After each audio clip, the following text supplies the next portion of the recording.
ನಮಸ್ತೆ, ನಾನು Joseph Lobo Shankarpura. Joseph Lobo Shankarpura ನನ್ನ ಯೂಟ್ಯೂಬ್ ಚಾನಲ್ಗೆ ಮಗದೊಮ್ಮೆ ಎಲ್ಲ ನನ್ನ ರೈತ ಮಿತ್ರರಿಗೆ ಸ್ವಾಗತ ಸುಸ್ವಾಗತ.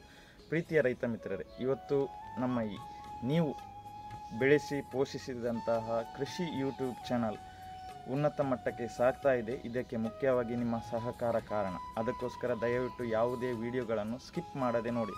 ಇವತ್ತು ನಮ್ಮ ಸಬ್ಸ್ಕ್ರೈಬರ್ಸ್ ಹತ್ತಿರ 3,000 ತನಕ ತಲುಪಿದ್ದಾರೆ. ದಯವಿಟ್ಟು ಯಾರು ನಮ್ಮ ಈ ವಿಡಿಯೋವನ್ನು ನೋಡ್ತಾ ಇದ್ದೀರಾ, ಸ್ಕಿಪ್ ಮಾಡದೆ ಇವುಗಳನ್ನು ನೋಡಿ ಉತ್ತಮ ಮಾಹಿತಿಯನ್ನು ಸರಿಯಾದ ರೀತಿಯಲ್ಲಿ ಪಡೆಯಿರಿ.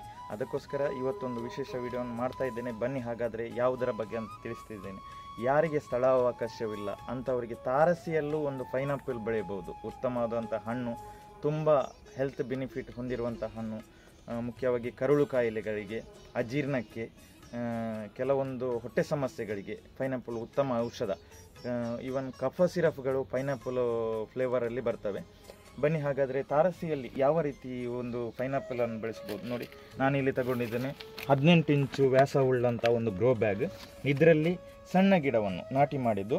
ಇವತ್ತು ಕರೆಕ್ಟಾಗಿ ಹೋದ ಏಪ್ರಿಲಲ್ಲಿ ಗಿಡ ನೆಟ್ಟದ್ದು. ಈ ಸರ್ತಿ ಮೇ ಎಂಡಿಗೆ ನನಗೆ ಈ ಅನನಾಸು ಕೊಯ್ಲಿಗೆ ಸಿಗ್ತಾ ಇದೆ. ನಾವು ಇದಕ್ಕೆ ಗ್ರೋ ಬ್ಯಾಗ್ ಅನನಾಸ್ ಅಂತಲೇ ಹೆಸರಿಟ್ಟಿದ್ದೇವೆ.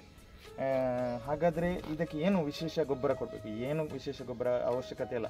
ಸಾವಯವ ರೀತಿಯಲ್ಲಿ, ಅಂದರೆ ಸರಿ ಪ್ರಮಾಣದ ಮಣ್ಣು, ಅದಕ್ಕೆ ಬೇಕಾದಷ್ಟು ಸಾವಯವ ಗೊಬ್ಬರ ಅಂದ ತಕ್ಷಣ ಯಾವುದೇ ಗೊಬ್ಬರ ಆಗೋದಿಲ್ಲ. ಇಲ್ಲಿ ಸಾವಯವ ರೀತಿಯಲ್ಲಿ, ಅಂದರೆ ದನದ ಸಗಣಿ ಅಥವಾ ಕೋಳಿ ಹಿಕ್ಕೆ, ಸರಿಯಾದ ಮಣ್ಣು, ಕೊಕೋಪೀಟ್ ಇವುಗಳು ಮಿಕ್ಸ್ ಇರುವಂಥ ಗೊಬ್ಬರ ಆಗಬೇಕು.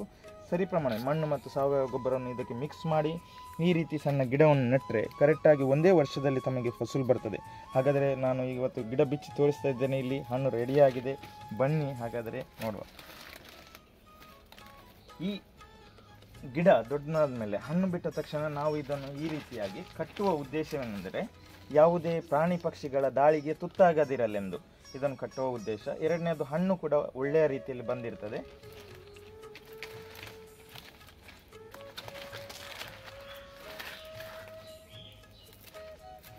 ನೋಡಿ, ಇಲ್ಲಿ ಬಿಡಿಸಿ ತಮಗೆ ತೋರಿಸ್ತಾ ಇದ್ದೇನೆ. ಬನ್ನಿ.